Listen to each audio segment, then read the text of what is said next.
বিকলাঙ্গ পুৰুষ মহিলাক অৱজ্ঞা কৰি আহিছে মোদী চৰকাৰে। বিশ্বৰ একাধিক ৰাষ্ট্ৰত বিকলাঙ্গ পুৰুষ মহিলাক শিক্ষাগত অৰ্হতা ভিত্তিক চৰকাৰী চাকৰি দিয়ে। লিখা পঢ়া নজনা বিকলাঙ্গ ৰাইজক তৃতীয় চতুৰ্থ বৰ্গ শ্ৰেণীৰ কৰ্মীৰ মাননি দিয়ে। কিন্তু কেন্দ্ৰীয় চৰকাৰে আমাৰ বিকলাঙ্গ পুৰুষ মহিলাক সকলো প্ৰকাৰ সা সুবিধাৰ পৰা বঞ্চিত কৰি আহিছে। আমাক চাকৰি দিব পৰা নাই চৰকাৰে।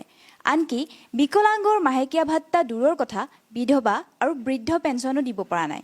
সেয়েহে সৰ্বভাৰতৰ লগত সংগতি ৰাখি অসমৰ বঙাইগাঁও জিলাৰ ৰাষ্ট্ৰীয় বিকলাঙ্গ পাৰ্টীৰ সভানেত্ৰী ফৰিদা বেগমৰ সভাপতিত্বত বঙাইগাঁও জিলাভিত্তিক এক বিকলাঙ্গ কৰ্মী সভা অনুষ্ঠিত হয়।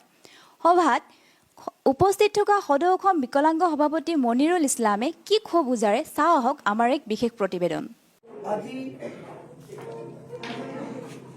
চৰন্তপাৰা নলবাৰীত আমি আমাৰ ৰাষ্ট্ৰীয় বিকলাঙ্গ পাৰ্টি বঙাইগাঁও ডিষ্ট্ৰিক্টৰ যিটো হেড অফিচ আছে হেড অফিচখনত আজি আমাৰ ৰাষ্ট্ৰীয় বিকলাঙ্গ পাৰ্টিৰ বৃদ্ধ বিধৱা বিকলাঙ্গ এই মানুহবিলাকৰ কাৰণে আমি আজি গাঁও গাঁও ঘৰ ঘৰ যাই সিহঁতৰ যিবিলাক লকডাউনৰ পিছত যিবিলাক দুখ আছিল আমি এইবিলাক জানিব পাৰিছোঁ। জনাৰ পিছত আমাৰ এই অফিচখনত কিছুমান এনেকুৱা কণ্ডিশ্যন আছে, কিছুমান মানুহৰ হেণ্ডিকেপ চাৰ্টিফিকেট নাই, কিছুমানৰ বৃদ্ধ পেঞ্চন নাপায়, কিছুমান বিধৱা পেঞ্চন নাই। তো এই আঁচনিবিলাক যিহেতু গভৰ্ণমেণ্টৰ পৰা আমাৰ যিটো অধিকাৰ আছে, গভৰ্ণমেণ্টৰ পৰা আমি যিবিলাক পাবলগীয়া অধিকাৰ আমাক দিছে, এই অধিকাৰবিলাক আমাৰ যাৰ অধীনত পাব লাগে এই অধীনত দিয়া মানুহবিলাকে আমাক খবৰটো নিদিয়ে যে আমি কেনেকৈ আমাৰ এই আঁচনিবিলাক পাম। এই কামবিলাক হ'ল গাঁও পঞ্চায়তৰ প্ৰেচিডেণ্ট ছেক্ৰেটাৰী আৰু পঞ্চায়ত মেম্বাৰৰ কাম। যিকোনো গভৰ্ণমেণ্ট আঁচনি আহিলে ঘৰ ঘৰ যাই সিহঁতক ক'ব লাগে বা সিহঁতৰ এৰিয়াটোক জাননী দিব লাগে যে আপোনালোকৰ এই প্ৰাপ্ত অধিকাৰবিলাক আহিছে, আপোনালোকৰ নামবিলাক দিয়ক।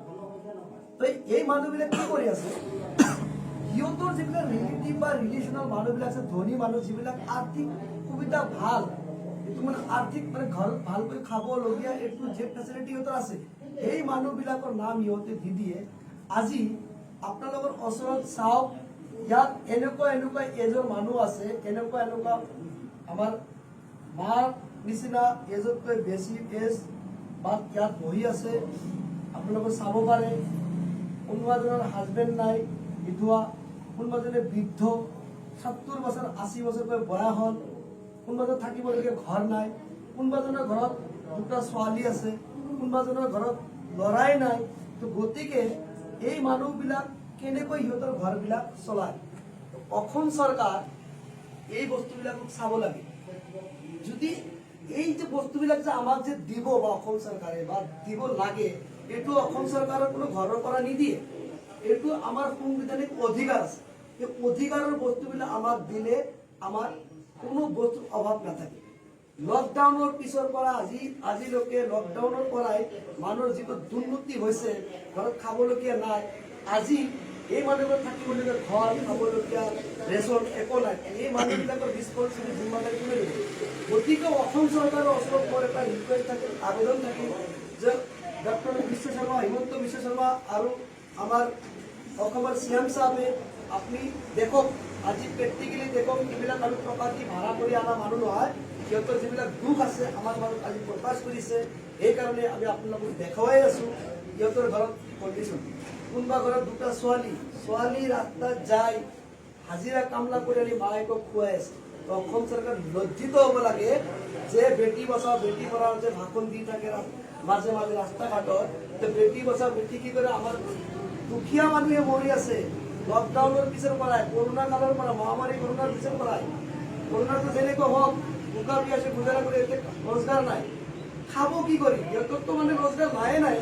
আৰু যিবিলাক মানুহ আমাৰ ল'ৰা ছোৱালী আছে মানে বেকাৰ বেৰোজগাৰীবিলাক আছে, এইবিলাক কৰিব কি?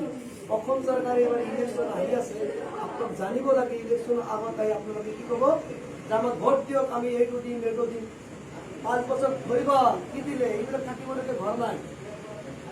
অসম চৰকাৰ লজ্জ পাব লাগে আপোনাক, সিহঁতৰ প্ৰাপ্ত অধিকাৰবিলাক দিয়ক, নহ'লে এইবাৰ গাঁও গ্ৰামত চেণ্টাৰ মাৰি কোবাব। গতিকে আপোনালোকৰ ওচৰত ৰিকুৱেষ্ট থাকিল বিজেপি চৰকাৰ বেছি বেছি ডাঙৰ ডাঙৰ ভাষণ দিলে নহ'ব। আজি আপোনালোকৰ ওচৰত চাওক, এই বৃদ্ধ বিধৱা মানুহবিলাক বহি আছে, সিহঁতৰ প্ৰাপ্য অধিকাৰ দিব লাগে। যদি আপুনি যদি প্ৰাপ্য অধিকাৰ আমাক নিদিয়ে, আমাৰ বৃদ্ধ বিধৱাৰ হেণ্ডিকেপৰ প্ৰাপ্য অধিকাৰ যদি নিদিয়ে, আমি বিশ্ব গণ আন্দোলন কৰিবলৈ সাজু হৈ আছো।